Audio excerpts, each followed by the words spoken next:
You have successfully joined the webcast. Please stand by. The meeting will begin shortly.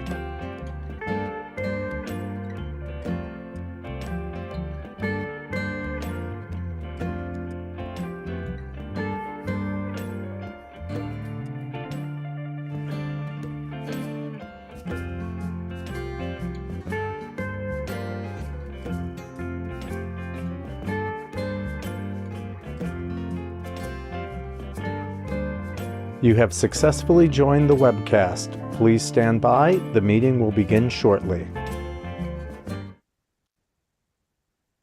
Good morning. I'm honored to be your chairperson for this Wednesday, March 26, 2025 meeting of the Harlem Community Development Corporation. The directors have received the relevant written materials in advance of today's meeting and are free to ask questions at any time. Consistent with the policy of our parent corporation, Empire State Development, we welcome public comment on the items on the agenda. After each item is presented and any comments are received from the directors, we will allow members of the public to provide comments. All comments should be limited to 2 minutes and should only address the item that is under consideration. Please note for the record that the public was given the opportunity to comment on today's agenda items by submitting their written comments by 4:30 p.m. on Tuesday, March 25th, 2025 to hcdcboard@esd.ny.gov. I'd like to state also for the record that no comments were received from the public. Before we begin, I remind you all to turn off your cell phones.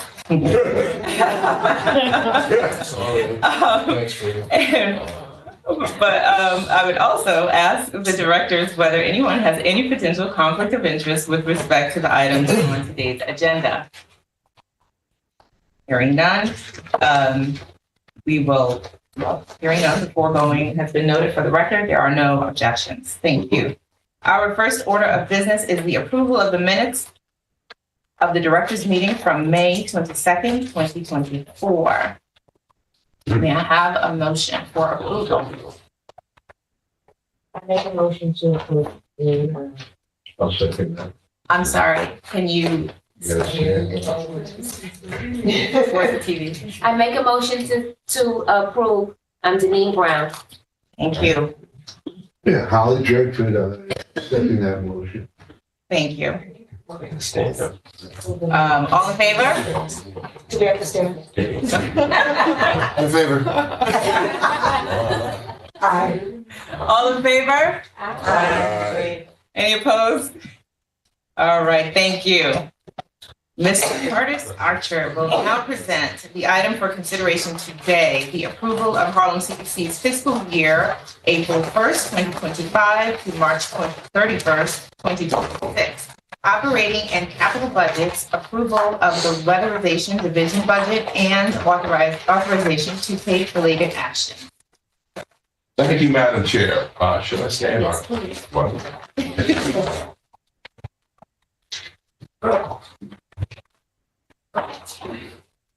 Pursuant to state finance law, Harlem CDC's annual budget must be approved by its board of directors. A copy of HCDC's proposed 2025-26 operating budget is included as attachment A. Right?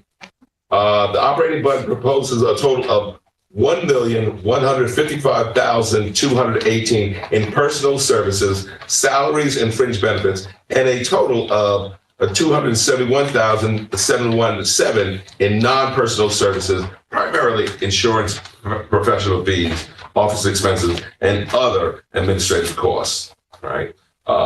That is in your materials. If there are any questions, no questions, I would move that we move for approval of that budget.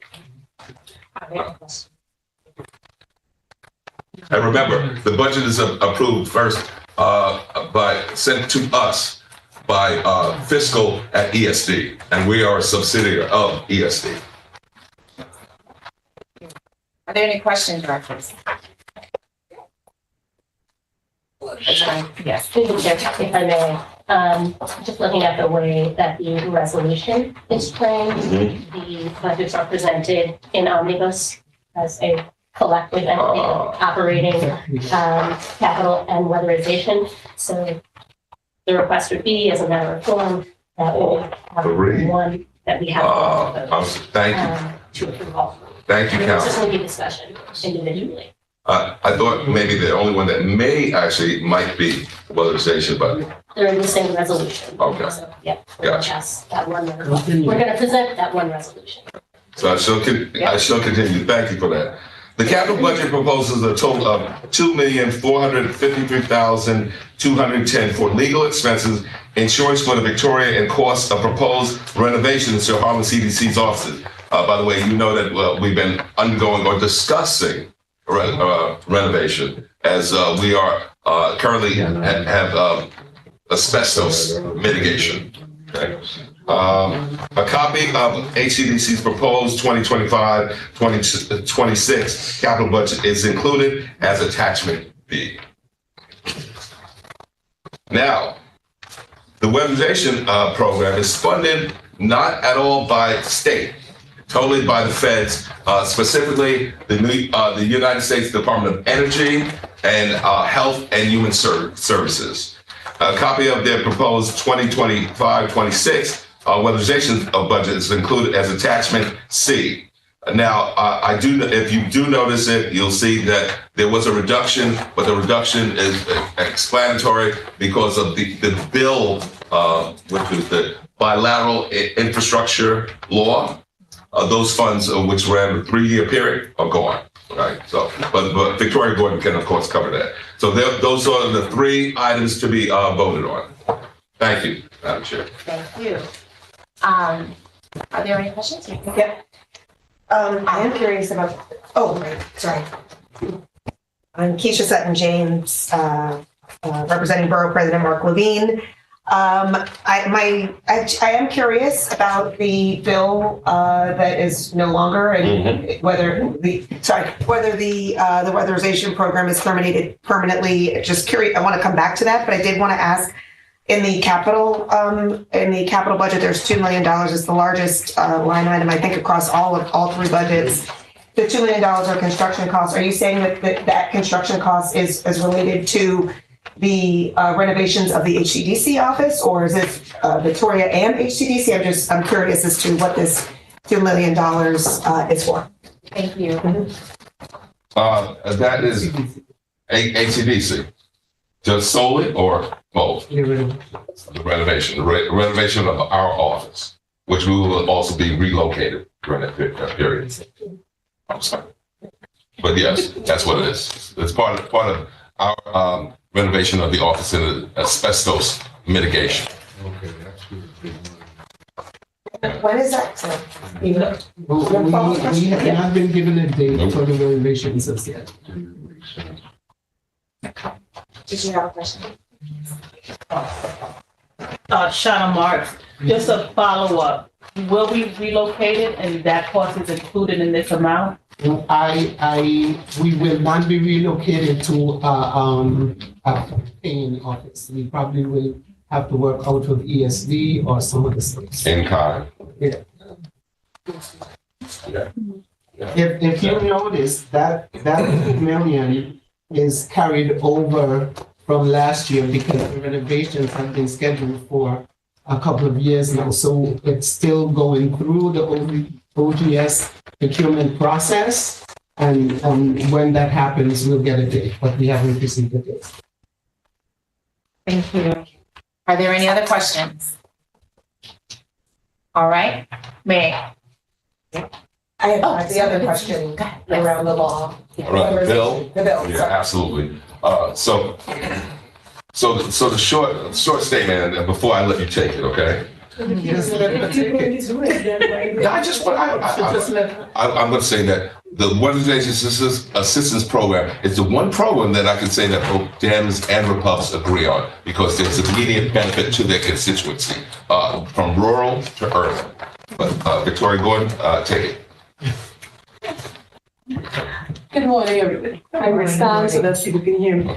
Okay, so the bill was enacted by President Biden in 2022, and the funds were some over $100 million was given throughout the country because weatherization is across the country, and weatherization is considered to be a shovel-ready projects. So CDC got 1,543,000 to do 277 units in our catchment area. The money ran from April 1st, 2023, and will end on March 31st, 2025, which is why it was in the last two budget periods, but it is not in the budget starting April 1st, which is the budget that you're approving today. Weatherization has always run between 1,300,000 and 1,500,000 every year. And that is really back to having the regular weatherization budget and not the enhanced. We had two budgets that we were working with for the last 2 years. So it's gone. Weatherization has not been terminated or anything like that as yet. We don't anticipate that may happen, but it might. We have been informed by HCR of our fiscal funder that we should just continue to work. They have money apparently for next year or two, and we'll see where we go with what's happening on the federal level. One of the things that Curtis said is true in that when this president was in power the last time around, he attempted to take weatherization out of his budget. The Republicans in Congress put it back because it benefits their constituency. And a lot of the, on the federal level, they bring people to see it, the Republicans, so they see the effect that it has. So even though he attempted to take it out, it was put back. So we had funding right through the 4 years of his first term. We don't know what will happen going forward. Thank you. Are there any questions? All right, thank you very much for that presentation, appreciate it. All right. Sorry.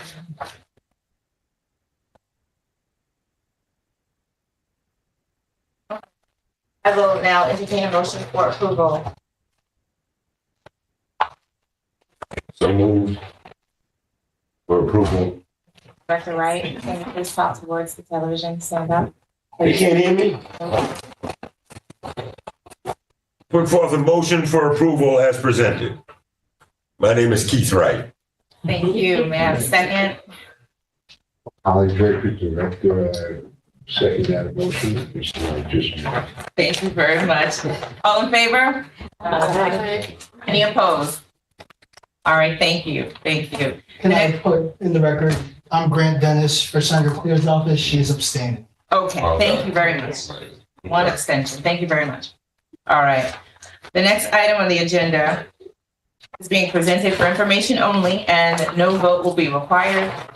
Jason Clark, Executive Vice President. Jason is not here. He's not in the room. He's currently facing traffic from Jamaica. Wow. No, So, is he still anticipated to be presented? Yes. Okay. Okay. Yeah. Anybody from MWBE? All right,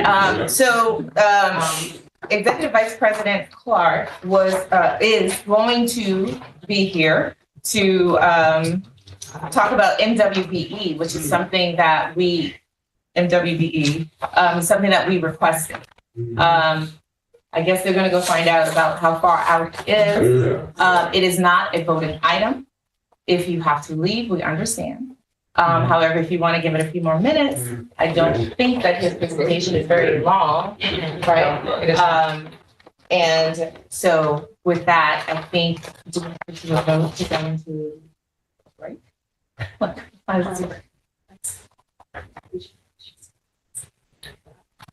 Okay.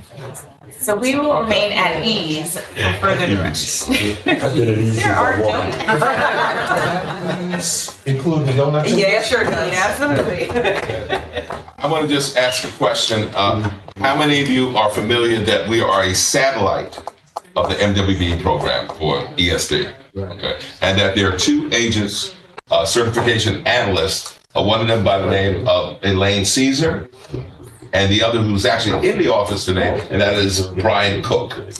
And if you have any, I swear, any business that needs to get certification statewide, just send them in my direction. I typically will do an email introduction of the said business person and their business to one of the agents. Thank you. You're very welcome.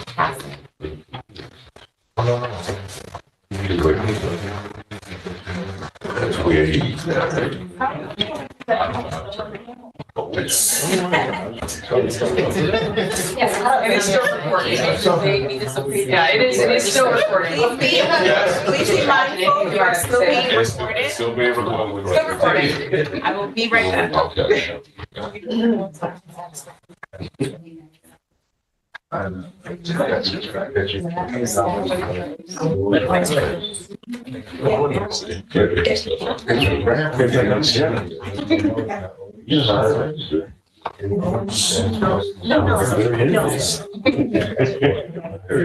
Okay, Richard. Rich. Rich, can you hear us? We're at ease, Rich. Oh, maybe. If you can't hear. He's at ease. If you can't hear Keith, right? Okay, we are requesting, oh, hello, Rich. We are requesting a pause for about 15 minutes for our next presenter to arrive. No. It's just a pause. We're waiting on arrival.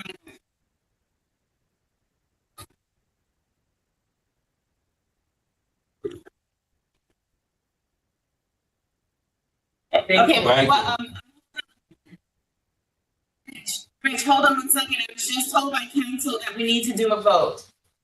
Just to be clear, just to clear ourselves. So may I have a motion for a pause while we wait for our next presenter?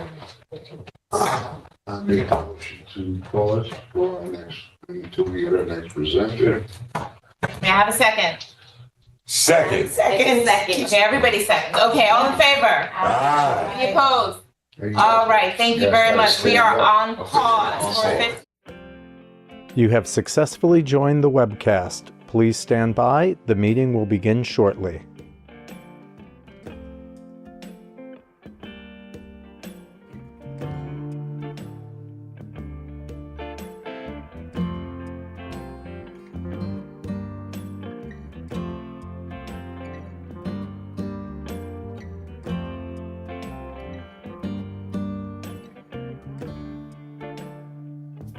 You have successfully joined the webcast. Please stand by. The meeting will begin shortly.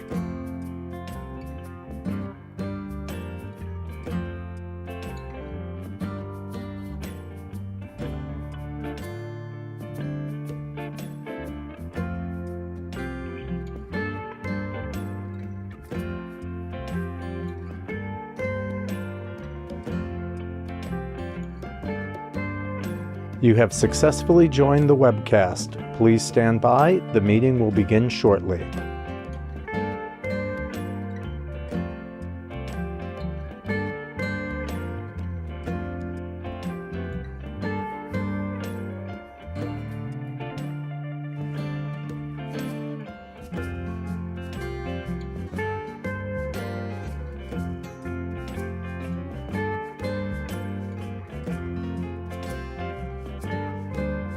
You have successfully joined the webcast. Please stand by. The meeting will begin shortly.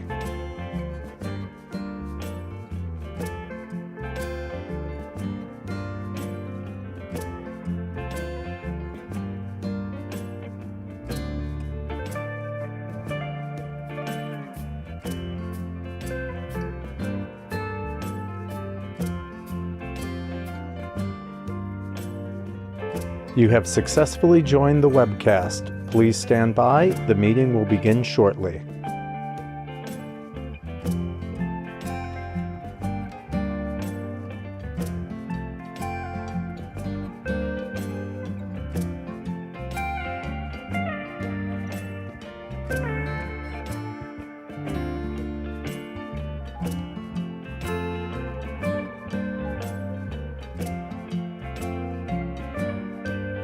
You have successfully joined the webcast. Please stand by. The meeting will begin shortly.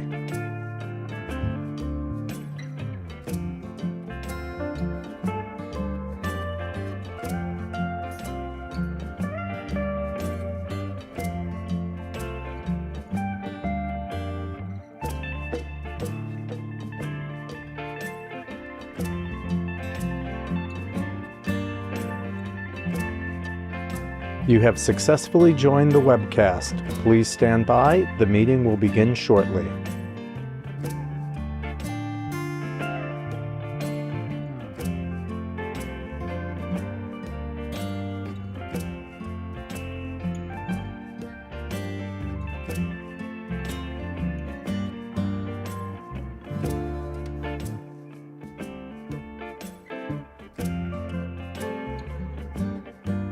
You have successfully joined the webcast. Please stand by. The meeting will begin shortly.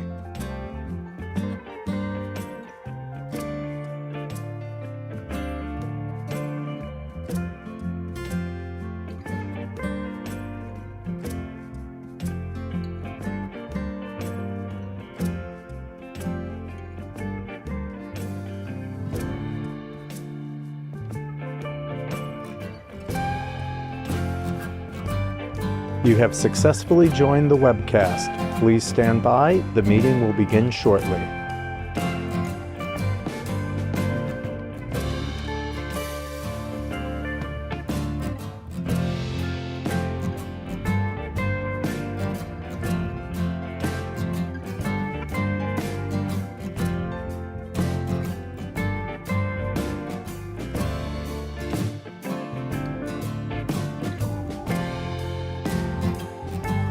You have successfully joined the webcast.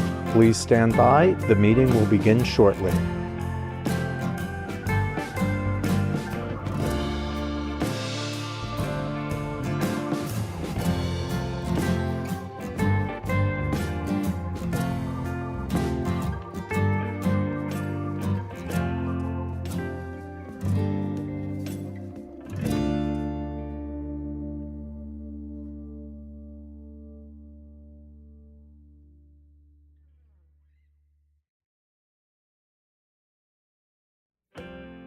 You have successfully joined the webcast. Please stand by. The meeting will begin shortly.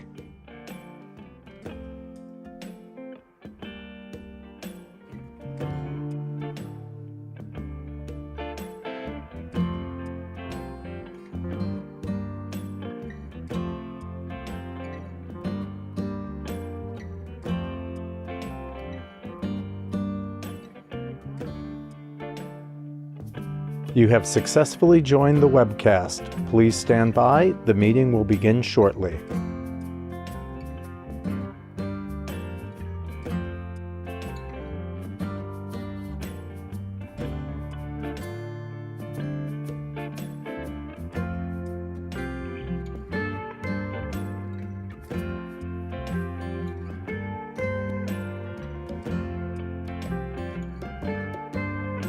You have successfully joined the webcast. Please stand by. The meeting will begin shortly.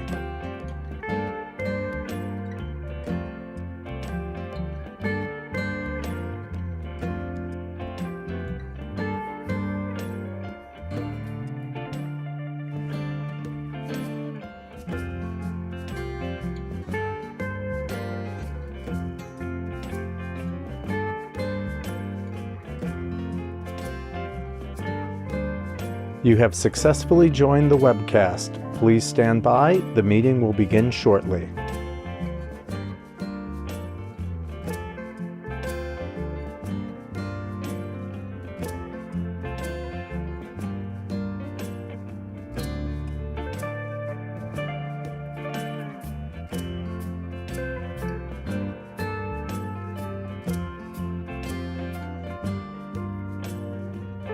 You have successfully joined the webcast. Please stand by. The meeting will begin shortly.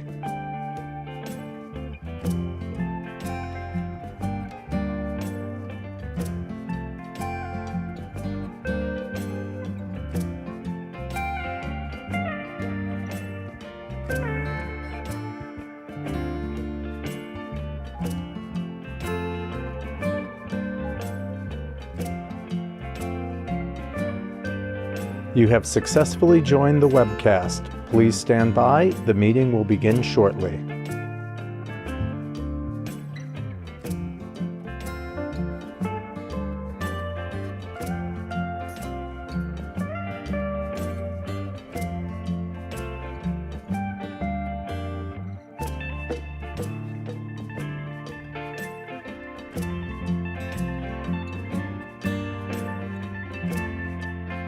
You have successfully joined the webcast. Please stand by. The meeting will begin shortly.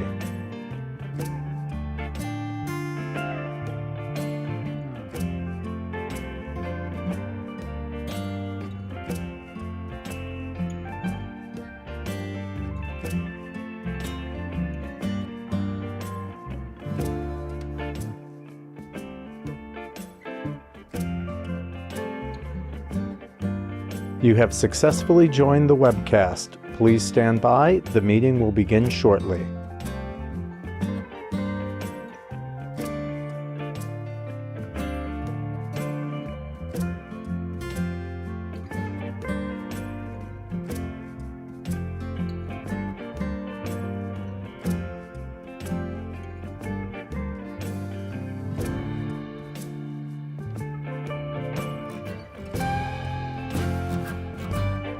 You have successfully joined the webcast. Please stand by. The meeting will begin shortly.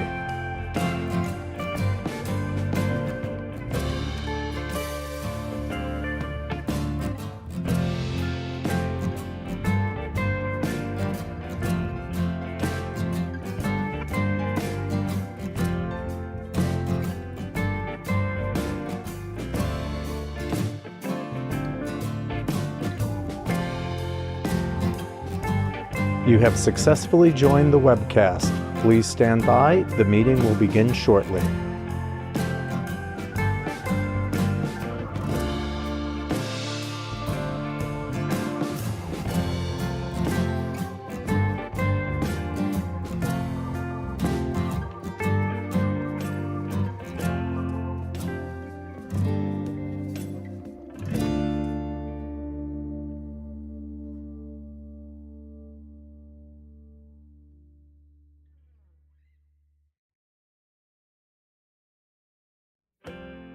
You have successfully joined the webcast. Please stand by. The meeting will begin shortly.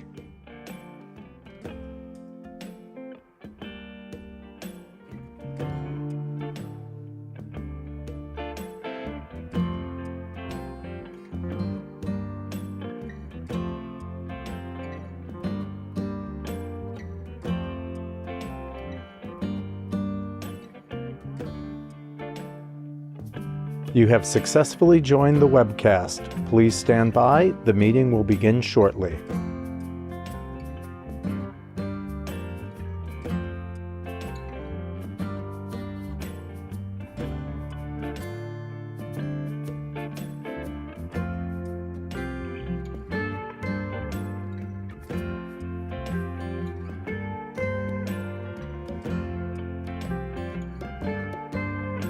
You have successfully joined the webcast. Please stand by. The meeting will begin shortly.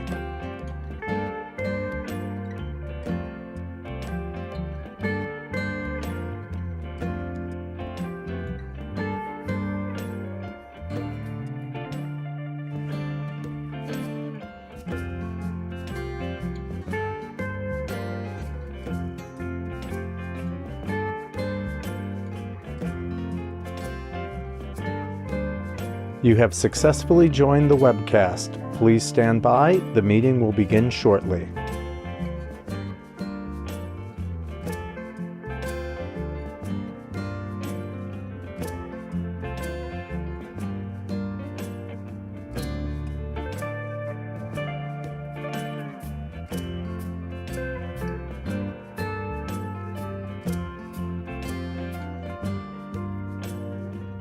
You have successfully joined the webcast. Please stand by. The meeting will begin shortly.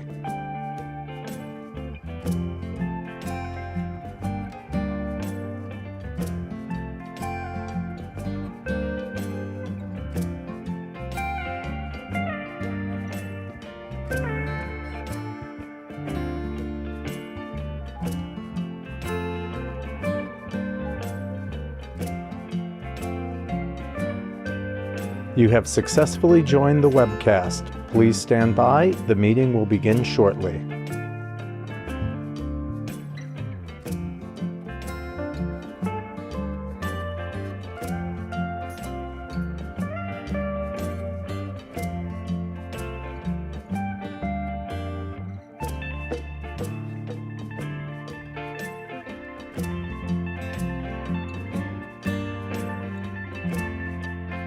You have successfully joined the webcast. Please stand by. The meeting will begin shortly.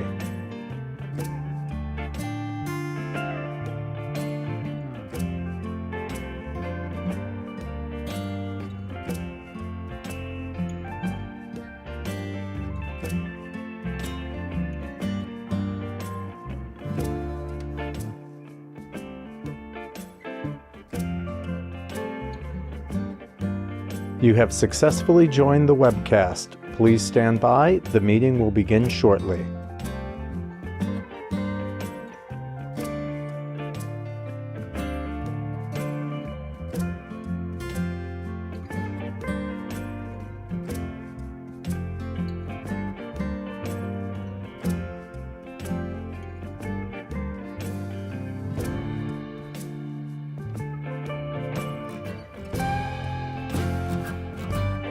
You have successfully joined the webcast. Please stand by. The meeting will begin shortly.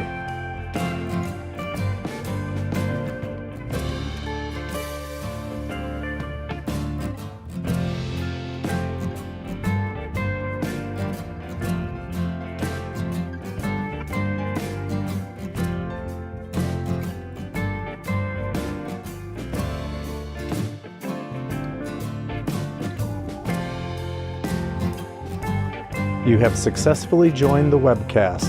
Please stand by. The meeting will begin shortly.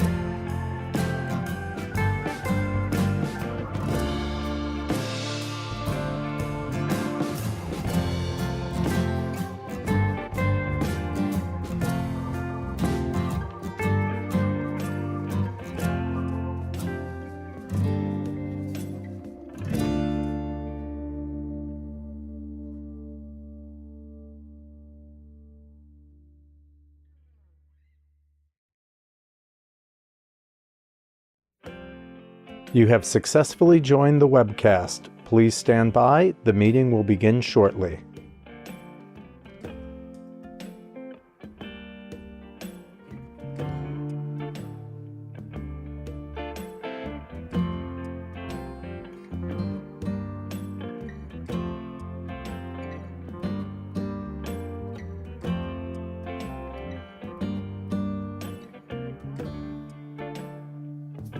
You have successfully joined the webcast. Please stand by. The meeting will begin shortly.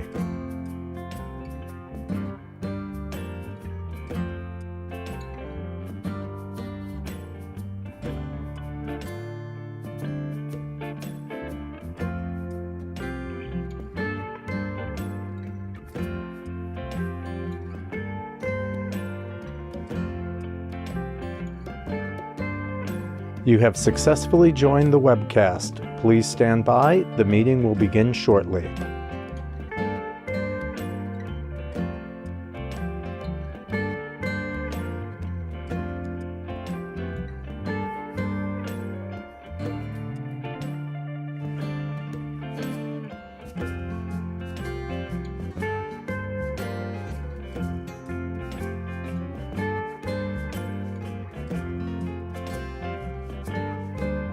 You have successfully joined the webcast. Please stand by. The meeting will begin shortly.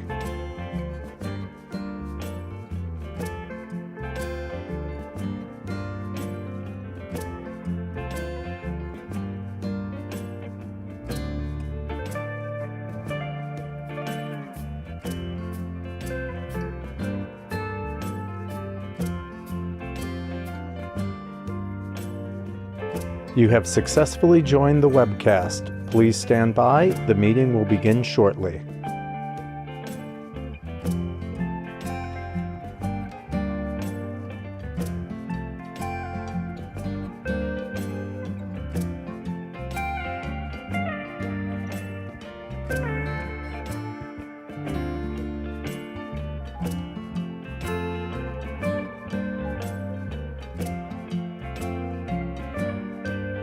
You have successfully joined the webcast. Please stand by. The meeting will begin shortly.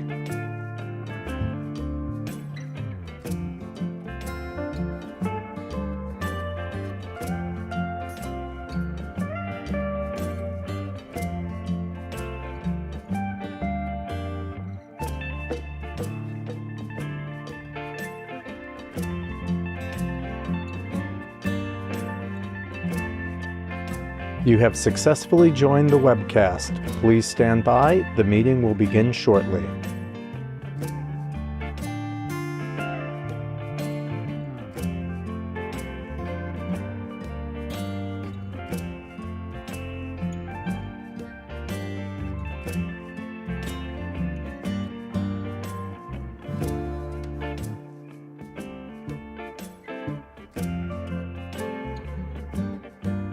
You have successfully joined the webcast. Please stand by. The meeting will begin shortly.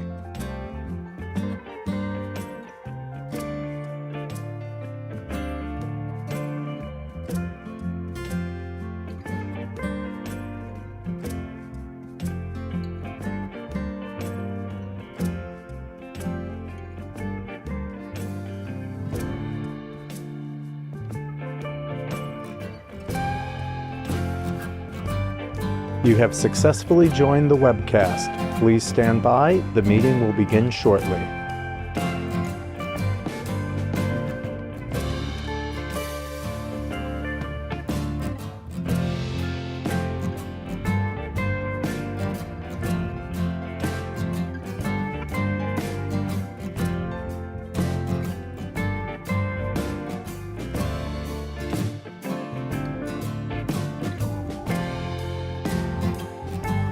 You have successfully joined the webcast. Please stand by. The meeting will begin shortly.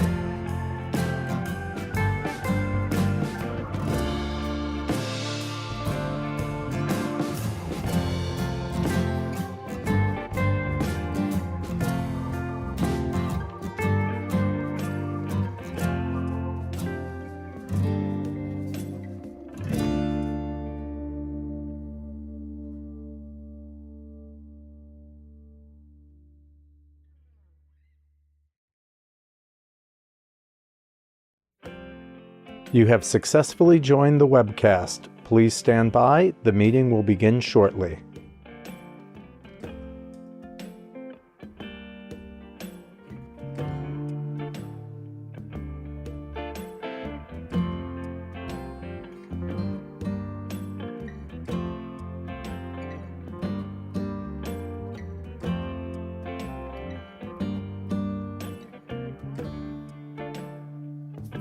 You have successfully joined the webcast. Please stand by. The meeting will begin shortly.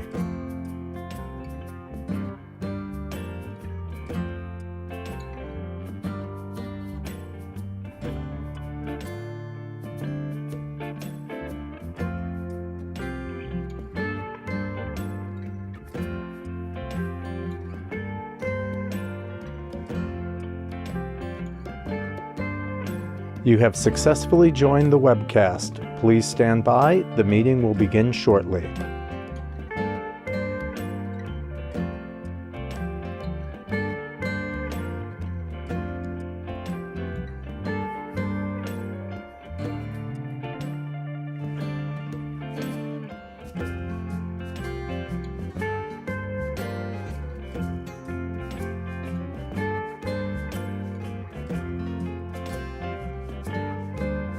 You have successfully joined the webcast. Please stand by. The meeting will begin shortly.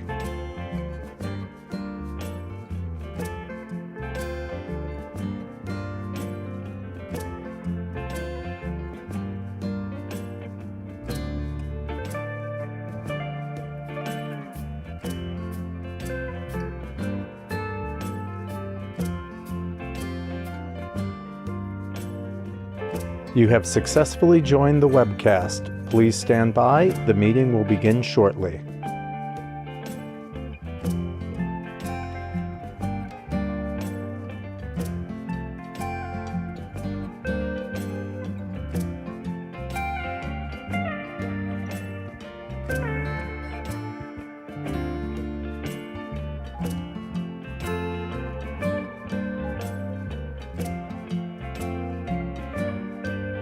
You have successfully joined the webcast. Please stand by. The meeting will begin shortly.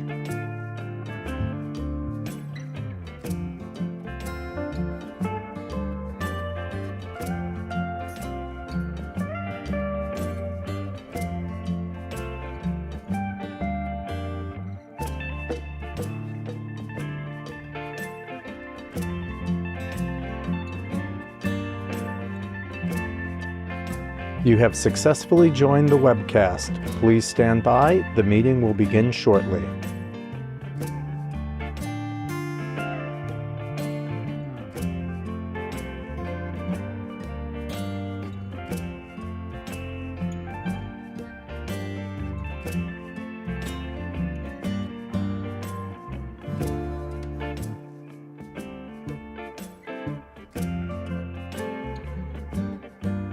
You have successfully joined the webcast. Please stand by. The meeting will begin shortly.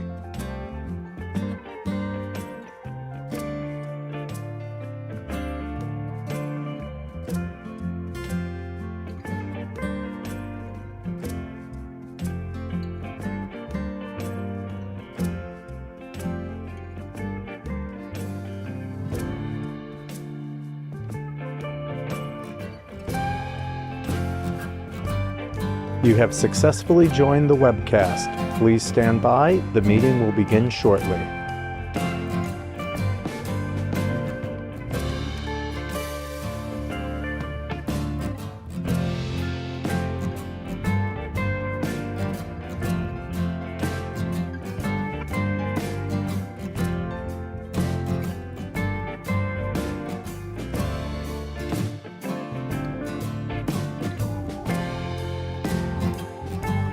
You have successfully joined the webcast.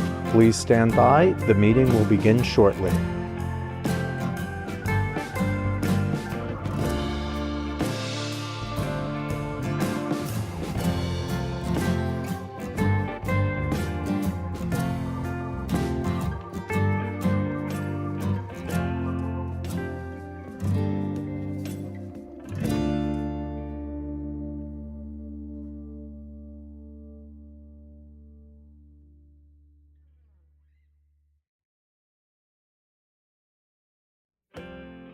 You have successfully joined the webcast. Please stand by. The meeting will begin shortly.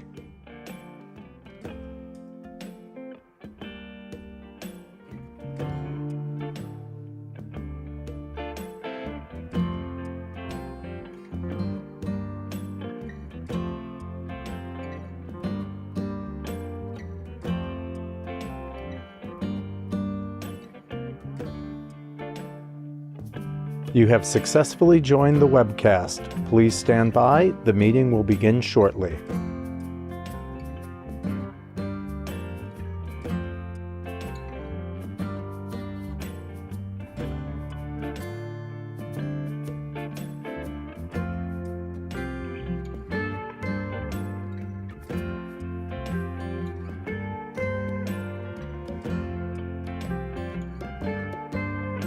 You have successfully joined the webcast. Please stand by. The meeting will begin shortly.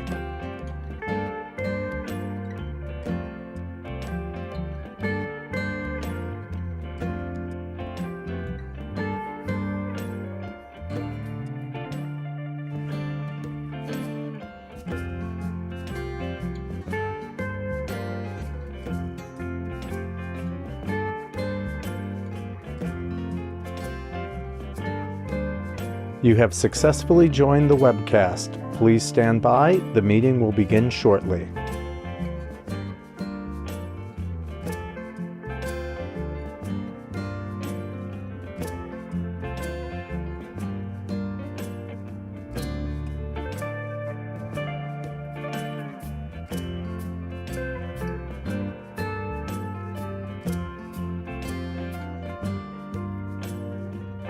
You have successfully joined the webcast. Please stand by. The meeting will begin shortly.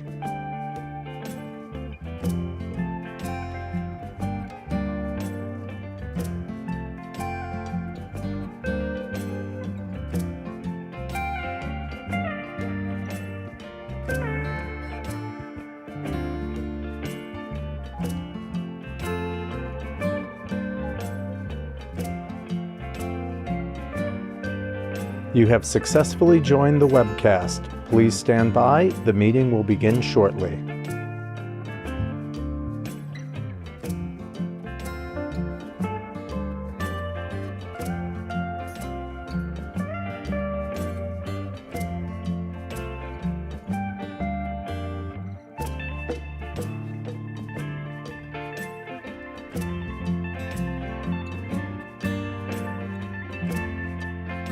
You have successfully joined the webcast. Please stand by. The meeting will begin shortly.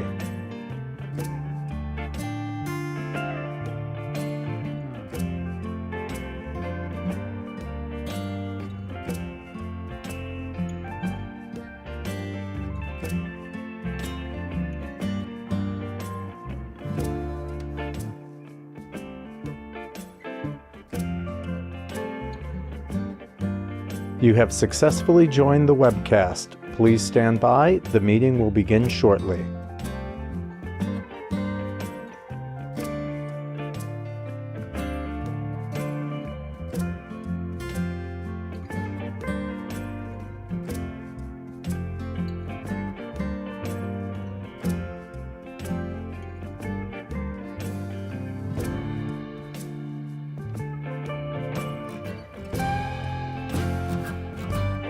You have successfully joined the webcast. Please stand by. The meeting will begin shortly.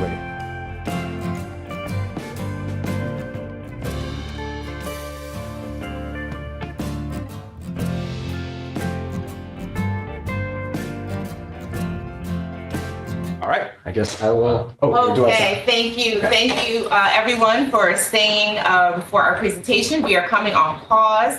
For the record, we do not have quorum, but this is an information only and possibly discussion section. So with that, I welcome.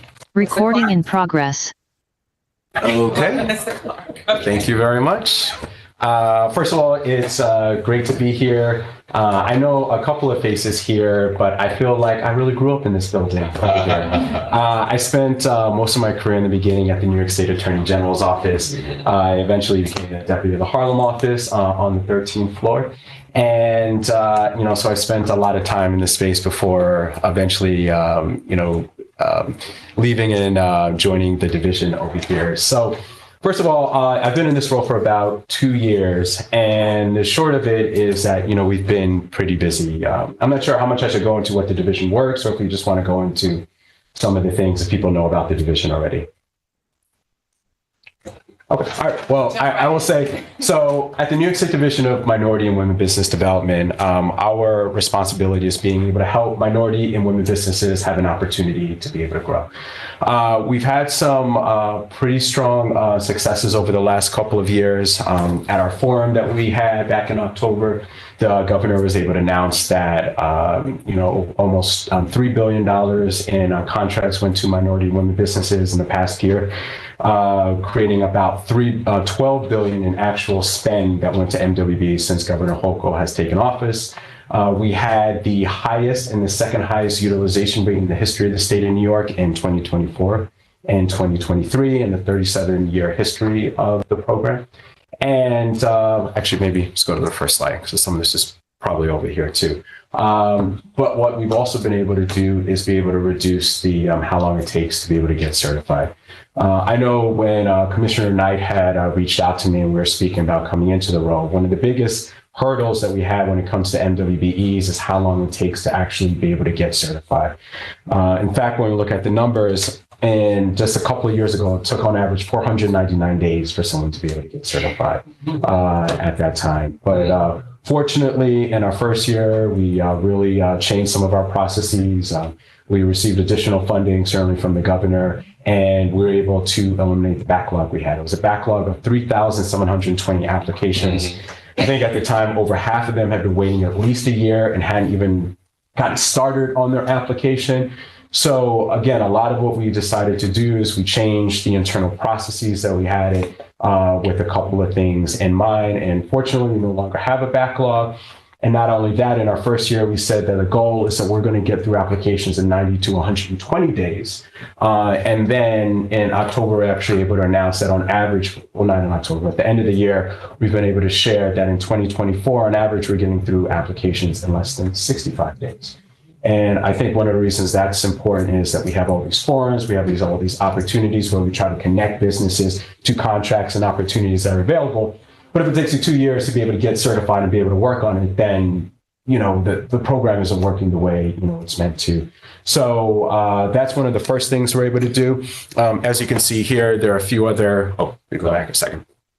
There are a few things that we've really been focused on, again, trying to figure out ways to improve the certification process, reinforce the legal robustness of our program, maximizing opportunities for utilization and reduce barriers for success. So I was told I really want to make sure whatever is most helpful to the folks here. So should I try to keep this to like 5 to 7 minutes, or should I kind of go longer, or what do you guys? 5 to 7 would be ideal. Okay, so let's do that. So we'll go through some of the headline stuff. So first one. So as I mentioned, we spent a lot of our time changing the actual processes of how it takes to be able to get certified. We had a backlog when I came in of 3,720 applications. No backlog, as this point, as we were starting to mention. And a lot of what we wanted to do is figure out ways to make the process be faster. So again, we made that commitment to 90 to 120 days. At some point, it was the average review time was 90 days, but as I said, now it's actually down to 65. But while we didn't want to just make sure the process was quicker, we wanted to, even more importantly to me, make sure it was as thorough and as accurate as possible. So there are a few things that we changed. The way someone reviewed an application, was on different stages of it, kind of like a horizontal prosecution, saying for any folks who are familiar with that term, but we changed it to a vertical. So that way one person has an application that works on it from the beginning until end. They don't pass it off to people in different phases. The way it goes is that we have an analyst that reviews it, then it goes to associate certification analyst, then it goes to our quality assurance review before a final determination is made. And that's because we wanted to make sure that we were uniform in the way that we're reviewing this. We also started adding video interviews and site visits to the actual process that's there. Part of the reasons why we had the video interviews is that we realized that for many of our businesses, they're great at the business of what they do, but they may not be great at the business of filling out applications and processes for what they do. That's here. And as we're having some of those conversations, if we can be able to see that they have the competency as one of the requirements here, or have the actual making the operational decisions, it kind of fleshes out, and it's allowed us to be able to increase the number of businesses that meet the spirit of the program to actually be able to get certified. Next. So as a result of that, we have certified and recertified. This is actually an earlier number. It's not, actually, no, that's the right number. In 2024, we certified and recertified over 2,400 businesses. We've been working with entrepreneur assistance centers, small business development centers, chambers of commerce. We're really trying to figure out a way to make sure folks know our process as much as possible. We have this Trailblazers in Business program that we've been doing, and we changed the name to kind of keep it fresh. But the short is, if someone has issues with completing the application, because there's certainly a lot of information that we ask for, and we need that information so that we can make accurate decisions, especially in a time like this where race-based programs like ours are under more scrutiny than ever before.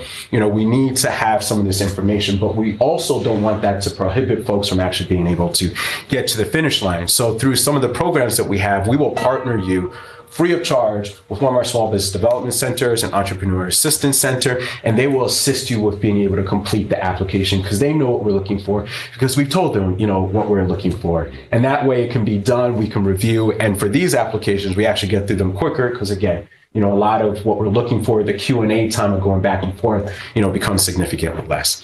Likewise, we've been trying to increase our engagement at the MWBE community. We've been trying, in the past, my understanding is that if you wanted to talk to one of our certification analysts, there is one time in the year you'd be able to do that, and that's at our forum.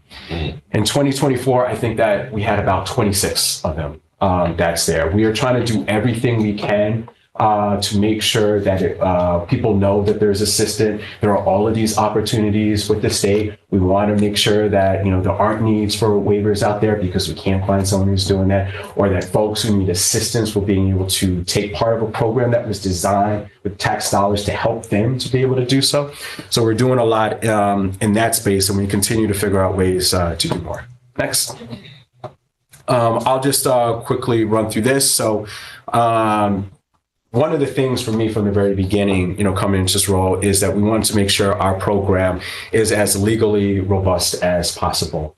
As a race-based program, that means that in order to be held constitutionally protected and to be able to do this work, it has to be able to survive what's known as a strict scrutiny review. And that means there needs to be a compelling state interest in having the program, and there needs to, it has to be narrowly tailored. That's here. The disparity study, which is something that we had published in the middle of last year, that gives us the governor the evidence to be able to show that there's a compelling interest in doing this. Even if you look at the affirmative action decision that came out a couple of years ago, there are 12 to 13 times that I recall that CROSIN, which is the controlling law for programs like this, that says if you have a disparity study and it shows there's a need for a program like that, that's a compelling interest. It was cited positively or neutrally at least 13 times out there. You never know with these courts or whatever it's going to go, but I think we can be able to show that we've done what's needed to make sure that the program, there's a compelling interest. The second part is making it narrowly tailored. That's for us in making sure that any business that we review is part of why there's so much information that's asked for, but making sure that it meets the requirements as set forth under Executive Law 15A and Title V, which are the regulations that govern our program. Next. So with all those being said, there are a lot of ways, that we're trying to take that next step. I think for decades, as long as that we've had this backlog, because of that, the work of the division has really been focused on certification. There really wasn't as much time to be able to do that. But now that we've been able to turn a corner with that, the next step is figuring out ways how we can continue to be able to increase utilization. As I mentioned, even with that, last year as well as the year before, we had the highest utilization rates. The governor has set a goal of 30% of contracts going to minority and women businesses. This is the fourth year in a row that's happened. Last year, it was 30, in the last 2 years, I think it's 32.11 and 32.3% of contracts went to minority women businesses. So it's not only hit that goal, but we've been able to start figuring out ways to succeed it. But there are a lot of things that we're doing to be able to expand access to capital, to be able to create technical assistance. We have a business growth accelerator that we did last year. It resulted for the 73 businesses in there over $106 million in awarded contracts to them. This year, we're just starting the next initiative, or next reiteration of it, and we already will have 150, almost 150 businesses that are going to be participating in that. Likewise, we're continuing to have conversations how we can make discretionary be able to work better for folks. We're doing more when it comes to training and working with our agencies and authorities so that they know the laws and what's going on here. So we're doing everything we can, and certainly taking a data-driven approach to how we can identify. As we continue to try to expand the directory, we don't want to just expand it for expansion sake.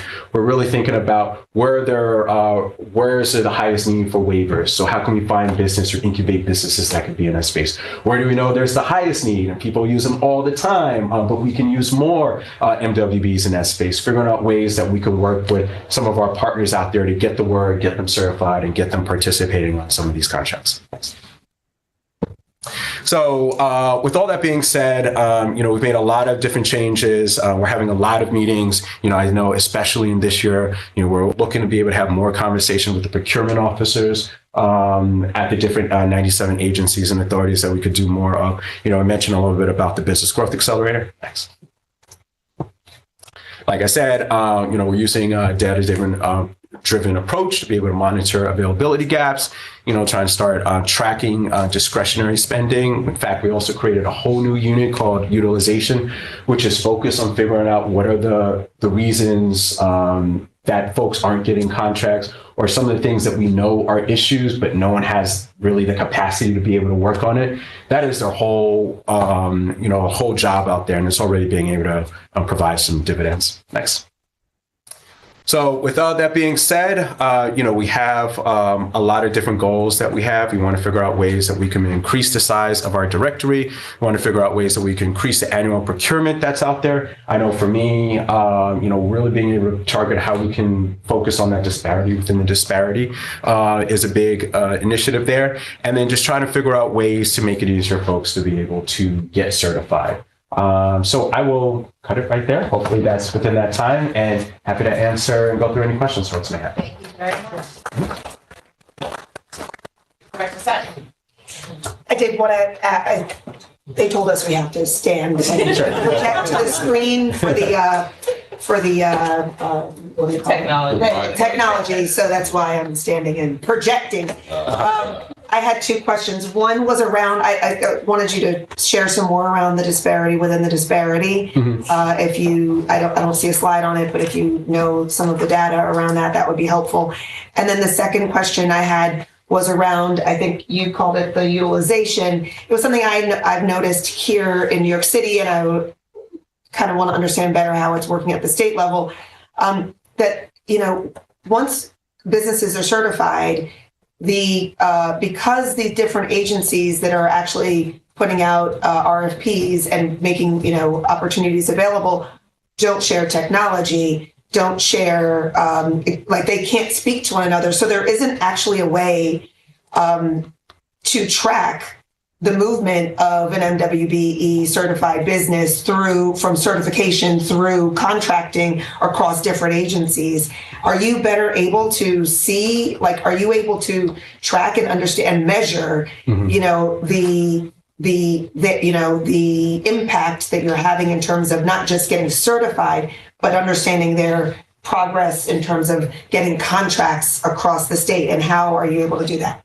Yeah, thank you. So, that's a big part of where we are now. Again, I think that for decades, because of the certification backlog, that's where, a lot of the focus was. And, we wanted to figure out a way to be able to resolve that first so that we can really be getting into the process of how do we help folks getting contracts. Like the way I look at it is, when you get certified, it's like applying to college. That's great that that you put it in there, but we want you to actually get into a college. We want you to actually get an award that's out there. So when it comes to, let's go a little further back. So when we start with the disparity within disparity. So when folks actually take on someone who's a business, what they see is whether or not they're a WBE or they're an MWBE, or I guess technically, well, no, that's not true. It'd be a WBE or MBE. It's not an MWBE. And from what I recall from the data from last year, so I recall 47%. Let me double check this, but I'm fairly certain about 47% of the contract dollars went to WBEs. So in essence, that would mean that 53%, went to MBEs. That's there. And when a contractor actually works on a contract, they have to take someone who's either a WBE or an MBE. That's kind of how it's looked at for tracking. Yes. Can I interrupt? Sorry. And do you go further down within the MBE? No, that's do you disaggregate that data at all? No. I know they do not do that on the state side. I think one of the reasons, my understanding for part of this, is that we don't want folks to also discriminate from a different vantage point, right? So let's say I'm a vendor and I know I need to be able to hit this MBE goal, but I want to work with folks of this particular ethnicity or race that's here. I don't want people to work from this other. So one of the reasons it's been designed is it specifically says as MBE, so that folks who are vendors, to kind of protect from discrimination in that sense. That's there. Sorry, can I? No, I wasn't asking from the vendor perspective. I'm asking from the agency perspective whether you disaggregate that data to understand better. No, the only thing that we have as MBs and WBEs. Now, when you're talking about ways to track, I know one of the things that folks have certainly been interested in and looking for a while is how there's going to be able to create a new procurement system. I know that there are some discussions about how that will look. I think that would be something that, we would love to be able to have. It allows us to be able to see contracts that are not just within the MWBE realm, but within the state realm, so that we can be able to compare, what's going on from one vantage point from another that's there. So we certainly love to be able to have that. I know one of the things that we're looking to be doing more of is when it comes to discretionary spends as well. And this year we're going to be looking at how we can be able to track, which agencies and authorities are using discretionary. And to give a little bit of background, what discretionary spend is, when folks apply for a contract and they do it through an informal bidding process as opposed to the RFP process that we have. So right now, for example, if for an agency, if the contract is less than $750,000, that agency has the opportunity of being able to flag that contract to be looked at through discretionary. And that allows someone, if they're at an expo, if they find someone, who comes through the ACP building that they think would be great for an opportunity, maybe it's for some of the weatherization projects that are here. It gives them an opportunity to be able to work on those without having to go through a long, prolonged process that's out there. Any others? Yes. Hi, I'm Terrell Brock from State Senator Jose Serrano's office. And I had a couple questions. One was, when is the next forum in 2025? Yeah. So the next forum is set for November 11th. November 11th and November 12th. November 11th? Okay. Yeah, November 11th and 12th. Okay, great. That's a good FYI. Mm-hmm. And I was also wondering, what are some the most common challenges that businesses face during the MWBE certification process? Through the certification process. So there are a few things that come up. I mean, when you have to get certified, there are various things that you have to be able to show. You have to show that your ownership, is true. It means you have to have at least 51% ownership that's there.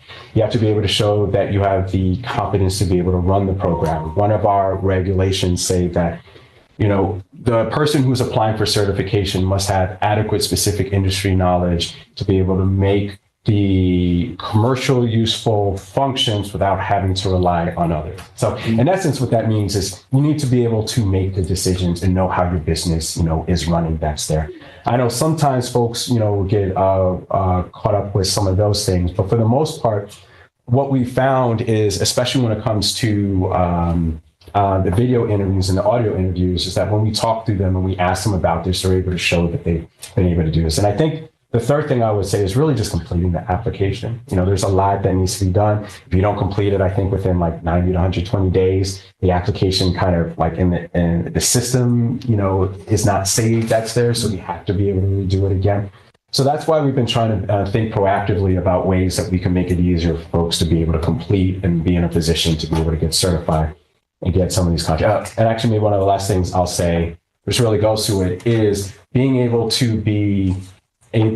sell their business, in a lot of ways. With the Growth Accelerator, for example, that we were talking about, and some of the other, trainings that we do, we want folks to know, what it's like, what it's going to look like. If you're applying for a contract with the MTA, these are how you got to be able to show your invoices. If you're having trouble with financing, which is obviously always another one, people don't always realize about the litany of opportunities, even just within ESD, to be able to help you be able to get your payroll, be able to increase capacity for a project that you have. So there are a lot of things that kind of get to it, but we're really trying to, with the division, figure out a way that we can help people with certification, help folks with being able to skill up and be able to present their business, and then on the back end, be able to work with the agencies and authorities and make sure that it's as easy as possible for them to be able to bring MWBs into their contracts. Thank you. That was a fantastic answer. And I have one more question. What are some of the biggest barriers that MWBE face when trying to access government contracts? Yeah, so one thing, in addition to some of the things I said before, one thing that's always a barrier is how large the contract is, right? There could be these huge projects, but a lot of businesses aren't set up to be able to have a large team that could work on a multi-million-dollar project. They need a project first that they could be able to build on that allows them to be able to do that. Because in order to be on some of these contracts, you can't just actually have to be able to do the work. You have to have the team that can be able to put the bid in for the work. You have to, especially for some of these contracts, you have to have the insurance for it. You have to have the bonding, and that's even before you have to get your application in. So there are a lot of things that make it difficult. I I know one of the things that, we certainly been working on, and it's part of what we want to kind of connect to discretionary, especially if we're able to get that discretionary threshold increased, is how can we do more to be able to use that as an opportunity to make it easier to get on some of those contracts. And then working with our partners at the small business side of ESD, who have a lot of those financing opportunities, how do we build that into them so that they know when they're in a better position to be able to do that? So, there's a lot of things. It's very much like building a community. Like, you can't just have a school, you can't just have a grocery market. You have to have all of these things kind of grow and build, collaboratively. And I think that's a lot of what we're trying to do from the different vantage points to make sure that, we're being true about making sure that more minority and women businesses are getting opportunities. Because that's the last thing I'll say here, but there are, one of the members of our team was able to show that there are over $50 billion in infrastructure opportunities that are out there. And I feel like, especially as someone of color, we're always talking about how can we be able to create opportunities for generational wealth that's out there. And the only way we do that is figure out how we can get involved, like in a true way to be able to get on some of these opportunities. So a lot of it is really helping folks get that first contract, get that first ability, then they have more credibility out there and they can be able to grow. And that's a lot of what we're trying to figure out how to solve and do more of from different vantage points. Well, great. Thank you for your time. I appreciate the great work that you're doing. Thank you. Question. Yes. My name is Maurice Cummings, Chief of Staff for Assemblyman Wright. So you mentioned earlier that there were numbers that you needed to look at that you hadn't looked at. So how do you know that there's a disparity within the disparity if you're not looking at the numbers? I know there's a disparity the way I know that as a black man walking down the street, that I'm more likely to be pulled over or stopped by a police officer. I've been doing this for 2 years in this space, and the businesses that I know are applying for some of the financial opportunities that are here. I know that just generally by talking to folks, anecdotally about where they are or what they're being able to get to, I know that there is more. I don't need data to be able to tell me that, if you're a black-owned business, if you're a Hispanic-owned business, it's going to be harder for you to be able to get these contracts that are out here.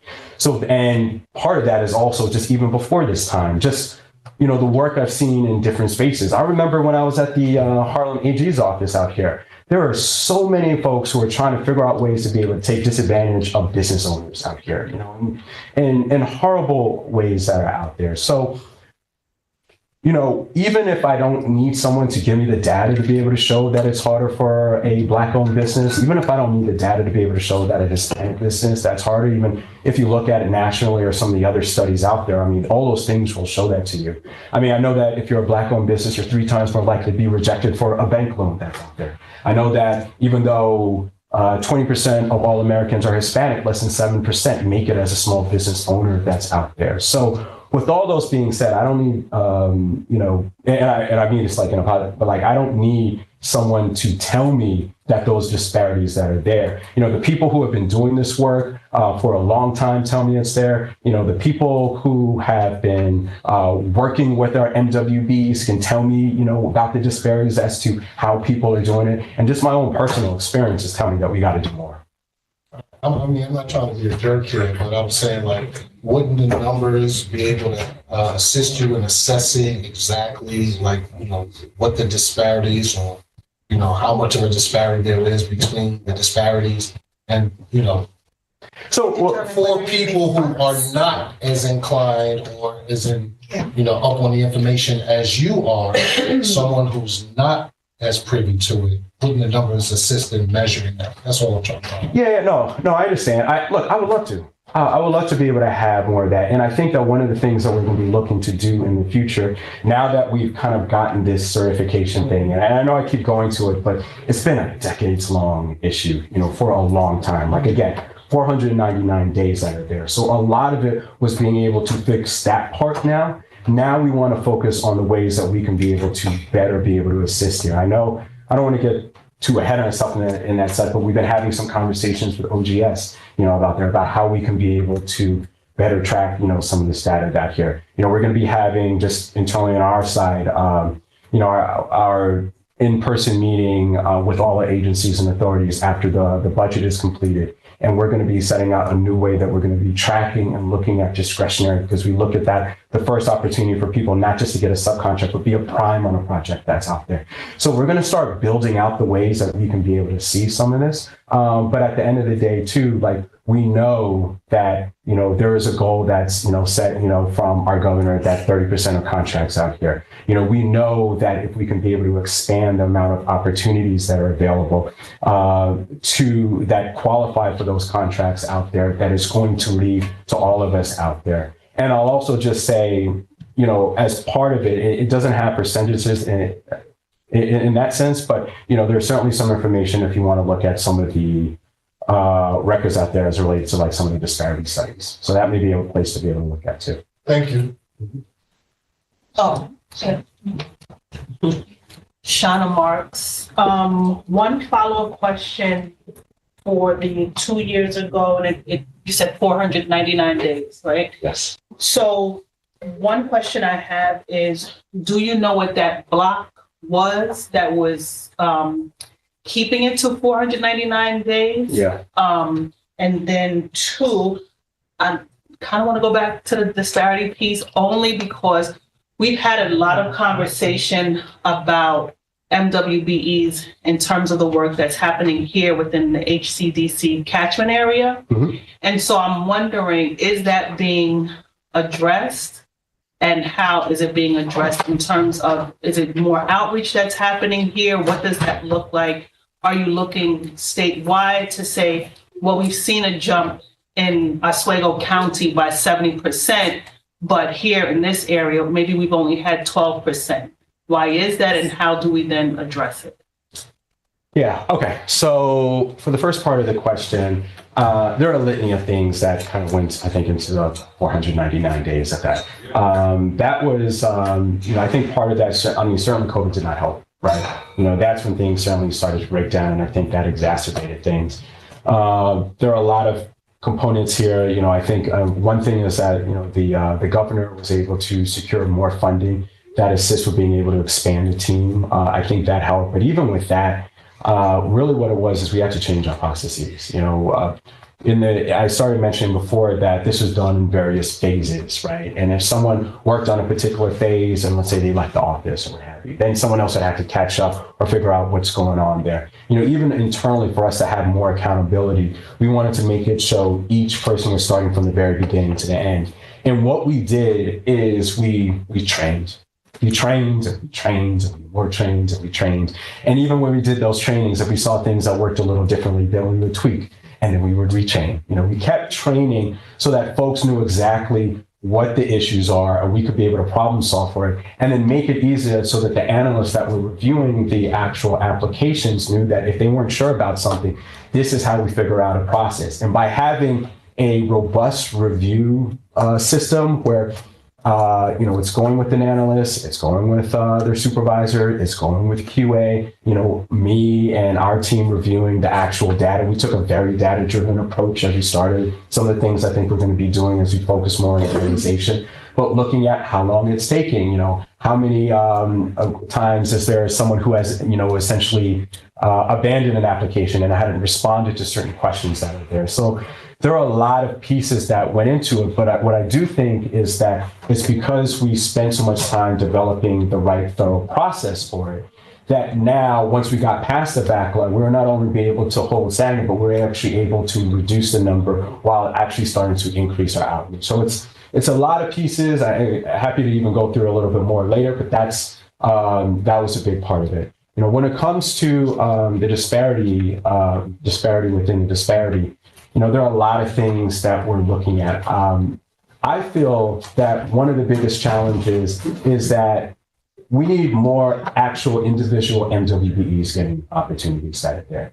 And that's certainly the case when we talk about Harlem. It's certainly the case when we look at Brooklyn. It's certainly the case in Southeast Queens, which is where I'm from. How do we get them actual contracts? Because what we'll also see, especially in the disparity study, is that there are certain businesses that are thriving, doing well, and they're responsible for a large catchment of the actual opportunities that are out here.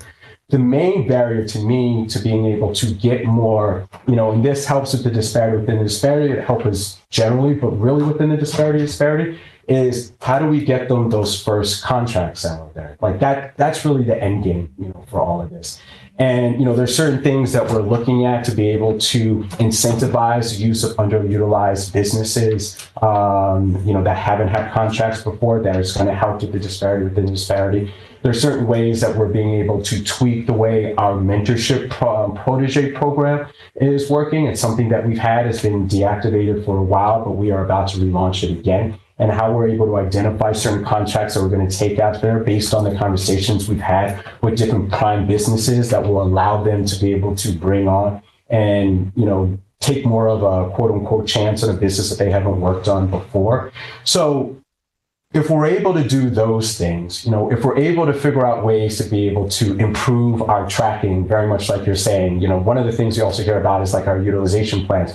We hear that sometimes people will put a business down as an M on their utilization plan as this is how I'm going to be able to meet our goals. And then they won't even reach out to them and everything like that, right? So we're figuring out ways that we can kind of identify these indicators that have disproportionately impacted, communities of color where there is more disparity, and we're figuring out solves for them, whether it's through our rules, whether it's through our programming, or whether it's through our policies that we're going to be implementing that is going to incentivize and make it easier for agencies and authorities who want to bring in and find a business that we think can be able to do the work to actually get the contract and then become the next success story. Thank you. Are there any other questions? Right. Thank you very much, Mr. Clark. This was very. All right. Thank you very much. Are there any questions? Oh, yes, I actually have a couple of questions I wanted to, do I have to stand? Just say. You can just say who you are. I am Keisha Sutton James. I did have a couple of questions that were kind of related to old business. One is we have discussed having an annual calendar for a while, and we still don't have one. And I know there was a meeting that was on the books before that got canceled. Just asking about what is happening with regard to our having an annual calendar where we have regular meetings with regular updates that are not just, and so that we're not just being called to order to approve something that needs to be approved. I understand. As you know, we did ask for that. I'm assuming that some folks that we want to come to the meeting, sometimes we don't know their schedule, but I don't know what her schedule has. Hold up. The last year had a scheduled year of meetings that ended in January. So usually we have a meeting in March. Every year we have the meeting in March. So I will do another schedule of meetings until next year, January after this. Okay, great, thank you. I appreciate that, Rose. And then the second question is really, I think, for Colleen, just because it's been a few months, I think, but the last time we talked about this Victoria committee, what you had raised is that too many people had volunteered to serve on this subcommittee or this committee, if you will, to look at the work of the Victoria, what's happening in the Victoria vis-a-vis the Apollo, and that was presented a legal issue. And so we were waiting to hear back as to how that committee would be formed. And so I wanted to check in on that as well. Through the chair, if I may. Yes, please. Thank you for the question, Director Sutton James. I will note that we are in receipt of the names of interested individuals. So the capacity exists to identify who's on the committee. I will share quite candidly what has been a bit of an operational block is an operational issue with respect to getting the condominium regime board up and running and focused on actually getting that to be a functional entity, because that's one of the ways we were going to be able to gather a lot of the information that ultimately be shared with the HCDC, Victoria Theater Committee. We've made significant headway with respect to that operational issue. So it is my anticipation and my expectation that we will be reaching out with more information regarding who's on the committee and what the sort of structural format of the committee will be, when a first meeting date will take place. Probably within the next month. By April, we should have a date. Thank you. Okay. And do we need to put on next meeting? Maybe? Okay. No, we don't have that yet, but we're working on it. All right. If there are no other questions, I will take a motion to adjourn. Oh, we can't move. Oh, we don't have a quorum. Oh, we do? Yes, yes. Okay, sorry. So we do have a quorum. Fantastic. Thank you all for staying and waiting. I just want to say that. I can't emphasize that enough. But I will take a motion for adjourn. Make the motion to adjourn. Thank you. Thank you, Directors Drakeford and Denise Brown. Okay. All right. Have a great afternoon. Thank you. Afternoon, bring that.